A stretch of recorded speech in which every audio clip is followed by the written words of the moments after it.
What's up YouTube, Deaddraw here. Today we're going to be going over Maze of Millennia. As many of you know, Maze of Millennia drops tomorrow in all OTS stores and is out Friday for everybody to buy. Now this is a very exciting set. There's a lot of good cards in it, and today we're going to be going over the different cards and whether or not if it's worth the buy. So let's get into it. In Maze of Millennia, there are a few new cards to look at.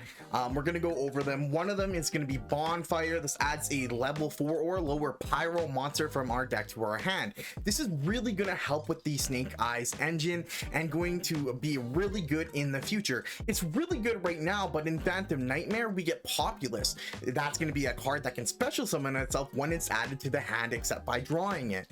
Well, this is going to be really good when it's added off Bonfire. It's going to be able to trigger its own effect and go off. This card is going to be insane. It's one of the chase cards of the set. If you pull it and aren't going to be playing anything fire, sell this immediately. This card is really expensive right now. It's pre-selling for like $120, something ridiculous like that. If you don't have any plans on playing it, get rid of it ASAP. I do think that this card is going to go down just a little bit depending on how much short printed it really is. As the day goes on, we're getting more and more information on that, and we'll kind of get more into that later. Anyway, let's move on to the next card. Let's go to talking about Transaction Rollback. Now this card is really good for any trap deck, but especially Labyrinth. It allows the deck to play through so much more, and when it gets ashed or belled, it doesn't hurt as much because they have access to this card, which is Transaction Rollback. It allows you to copy any card in your graveyard by banishing itself, and then it becomes that effect. Insane. Stay tuned for this card. Keep on to this card. It's going to be very expensive off the rip, but this is one that I think is going to see some play in a lot of different decks going forward.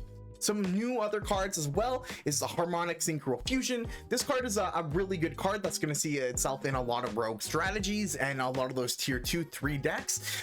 It's a very good card, but it is kind of situational and is only going to be used in some decks, of course. The next card we want to go over is the Eye of Illusion. This is some illusion support. This is going to be a spell card. It's going to have two different effects. One is going to be like a Sky Striker Widow Anchor, where it's going to allow me to steal an opponent's monster on their turn.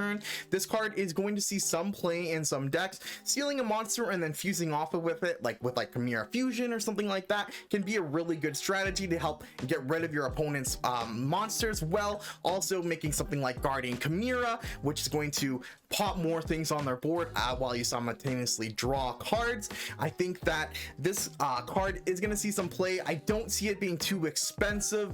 If you pull this one, you might want to hold on to it for a while. Maybe we'll see more play in the future, but it's going to be relatively cheap. But this card is a very exciting card for you guys to have, and for us players to have access to. The next card I want to go over is number 1, Infection Buzz King. This is a new level 8 XYZ monster that is going to allow you to rip something out of your opponent's extra deck. It gives you that utility to look through their extra deck, see what they're even playing, which is a very strong card. Just knowing what's in their extra deck, knowing what play they can do next, can be really good for yourself. Now the next thing it does, it also is going to allow you to pop a monster on the field and then inflict damage up to half of that monster's attack points, I believe.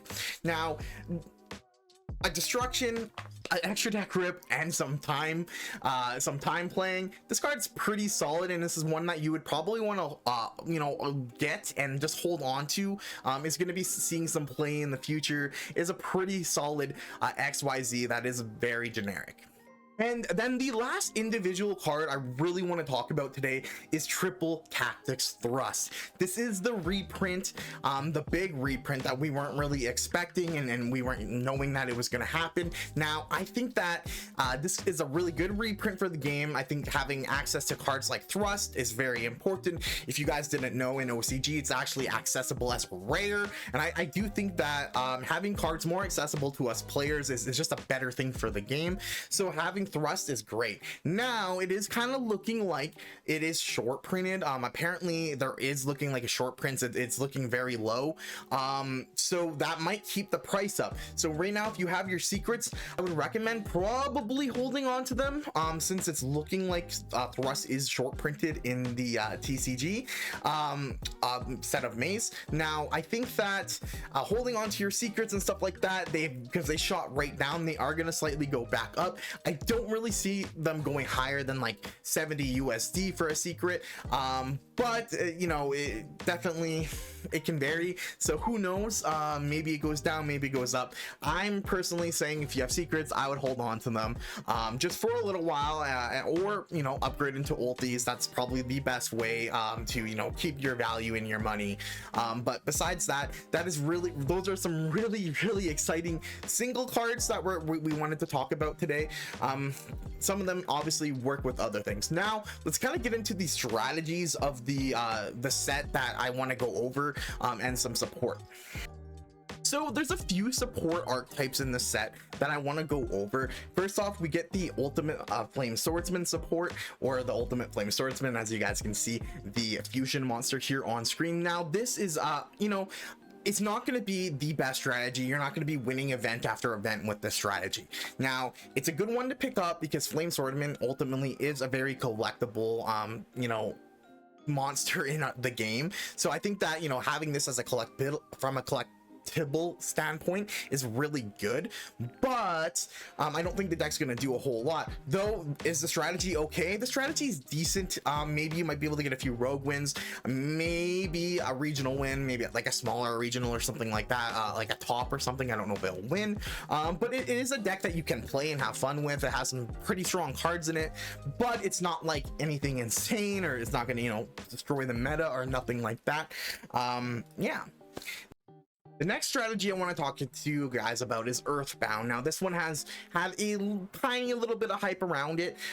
It's a decent engine. It can work with like branded Chimera, or just Chimera in general. I think it's because they have some fiends or some beasts along with that go in with that archetype. I'm not 100% sure. I haven't looked a whole lot into it.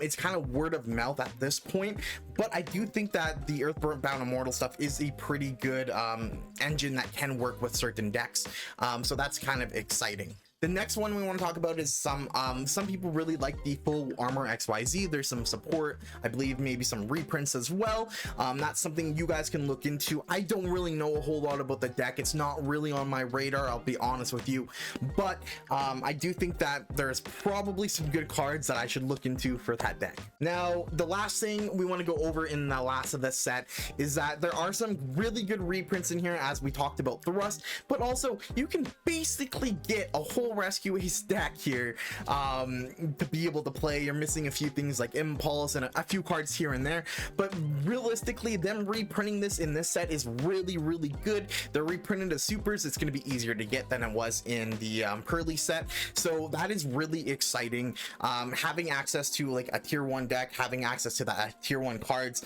that more easy is great for the game. I think that's great. There's also Altergeist. Whatever, Altergeist, it's kind of had its time in the sun. It's kind of meh right now, but I do think that the set is pretty solid set overall. Some great reprints, some good things for the game, some scary things for the game, don't get me wrong. I'm a little bit worried about where the future is going, just because like Bonfire is going to be so expensive. It's going to make it really hard, and that deck is going to probably dominate. So yeah, anyway guys, I really hope you liked and subscribed. I appreciate you watching the video. It means so much to me. But yeah, that's where we're gonna go. I do think that Maze is a pretty good set, so kind of keep your eyes on, and once Phantom Nightmare hits, the game is going to be a lot different, so be prepared guys. All right, we'll talk to you later.